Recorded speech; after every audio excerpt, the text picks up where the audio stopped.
Kėdainių miesto istorija prasideda 14 amžiuje, kaip 1372 metais šio miesto vardas paminėtas Henriko Vardbergės Livonijos kronikoje. Kėdainiai kaip svarbus regioninės prekybos ir politikos centras pradėjo augti ir plėstis nuo 15 amžiaus, kada per miestą nusidriekė Kauno Rygos, Vilniaus Raseinių vieškeliai, pradėjo lankytis Hanzos pirkliai. Pramonė ir verslai Kėdainiuose turi senas tradicijas, tačiau Kėdainiai ne vien istorija garsus. Tai vienas stambiausių pramonės ir verslo centrų šalyje. Pramonės parko Kėdainiuose vystymas apspręstas Lietuvos Respublikos teritorijos bendrajame plane kaip vienas iš pramonės ir verslo plėtros prioritetų.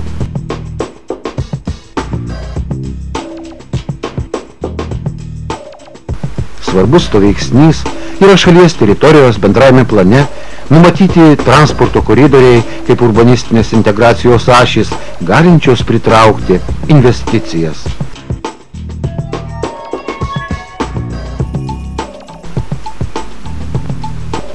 Jau dabar pramonės parke vyksta esamų teritorijų ir įmonių vystymas bei restruktūrizacija. Taip pat numatyta įsisavinti laisvus pramonės parko sklypus, regeneruojančią esamą inžinierinę infrastruktūrą.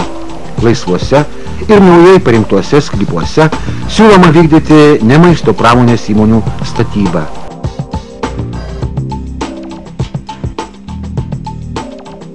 Auga naujas maisto įmonių pramonės rajonas į pietus nuo Kėdainių miesto Kauno kryptimi. Čia jau pastatyta didžiausia ir moderniausia Baltijos šalyse mėsos perdirbimo bei mėsos gaminių įmonė, o šalia jo konservų fabrikas. Formuojama inžinierinė infrastruktūra įsisavinti naujas aplink esančias teritorijas. Kėdainių plėvelinių šiltnamių agrūkis, kaip ir agurkų bei pomidoro augintojai, vienas garsiausių šalyje. Čia apsijungę sėklų augintojai turi virš 12 hektarų ploto kompiuterizuotų modernių šiltnamių. Per rajono teritoriją praeinančios europinės tarptautinio geležinkelio ir autotransporto magistralės įgalina Kėdainių rajone gaminamą produkciją transportuoti į rytų ir vakarų šalis. Ant augančių mineralinių trąšų gamybos atliekų fosfogipso kalvų numatyta pastatyti 5 vėjo jėgainės. Jos ne tik spręstų ekologiškos energetikos problemas, bet būtų aktyvus Kėdainių kraštovaizdžio elementas, patraukiantis Via Baltica trasa pravažiuojančių turistų dėmesį.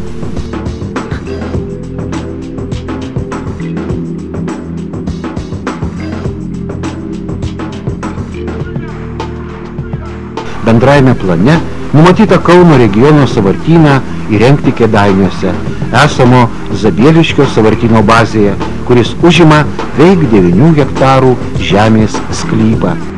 Pietrytinėse miesto prieigose numatomi du žemės sklypai, kuriuose galėtų įsikurti lengvųjų automobilių pardavimo bei priežiūros firminiai centrai. Kiekvienas šių sklypų užimtų po hektarą žemės ploto. Čia įspręsta inžinierinė infrastruktūra pagreitintų ir atpigintų tokių centrų statybą.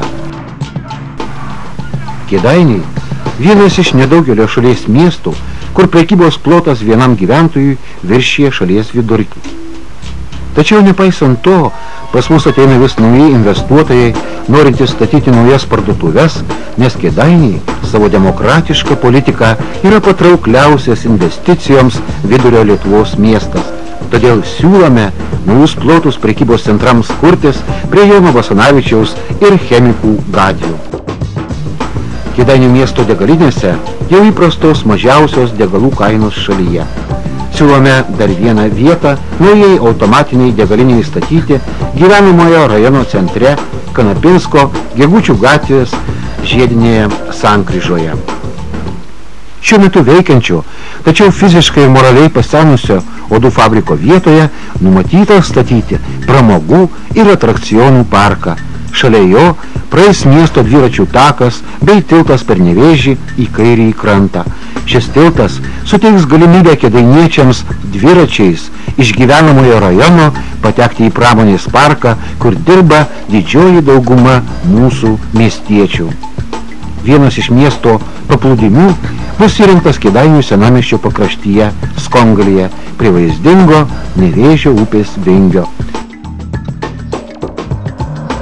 Šiuo metu rengiamame Nevėžio upės pritaikymo vandens turizmui projekte numatyta šalia buvusio uosto pastatyti valčių prieplauką, kurioje stovėtų ir laivas turistams plukdyti iki Kėdainių priemiesčio Vilainių, o toliau iki Apytalaukio ir Sirutiškio dvarų, kur taip pat bus įrengtos nedidelės prieplaukos. Kairiajame Smilgos upelio krante šalia Vikondos pramogų centro numatyta statyti ledo rūmus. Tai būtų dailiojo čiuožimo ant ledo dengta arena, talpinanti apie 400 žiūrovų. Ji turėtų puikų funkcinį ryšį su esamu pramogų centru. Kartu su turizmo ir pramogų paslaugomis Kėdainiuose modernizuojama ir vystoma esama bei kuriama nauja sporto bazė. Senajame miesto stadione regeneruojama žolės danga, įrengiamas automatizuotas laistymas, rekonstruojamos žiūrovinės tribūnos. Taip pat rekonstruojamos atsarginės futbolo aikštės, įrengiama automobilių stovėjimo aikštelė. Buvusio sovietinio karinio aerouosto bazėje įsikūrė ir vykdo veiklą vienintelis Europoje privatus reaktyvinių lėktuvų skraidymo centras. Jame galima įsigyti ir ultra lengvųjų orlaivių piloto licenciją. Čia suprojektuotas viešbutis užsienio pilotams, puoselėjami planai įrengti mažų lėktuvų surinkimo cechą. Mieste numatytas dviračių takų tinklas, jungiantis kultūros, poilsio ir sporto kompleksus. Tad saugiai iš istorinio miesto parko patektumėt į Babėnų kvartalo aktyvaus poilsio zoną šalia vienintelio Lietuvoje 19 amžiuje statyto minareto per tarptautinio geležinkelio bėgius bus įrengtas pėsčiųjų dviratininkų tiltas. Babėnų aktyvaus poilsio zonoje numatyta įrengti vandens atrakcionų parką, paplūdimį su pliažu ir visa tam reikalinga infrastruktūra bei kempingą prie jo. Rekultivavus nenaudojamą sąvartyną ir suformavus jo teritorijoje kalvą, numatyta čia įrengti slidinėjimo takus bei greito nusileidimo slidėmis ir snieglentėmis trasas. Kviečiame į Kėdainius išties patrauklų miestą verslui, turizmui, žmogui.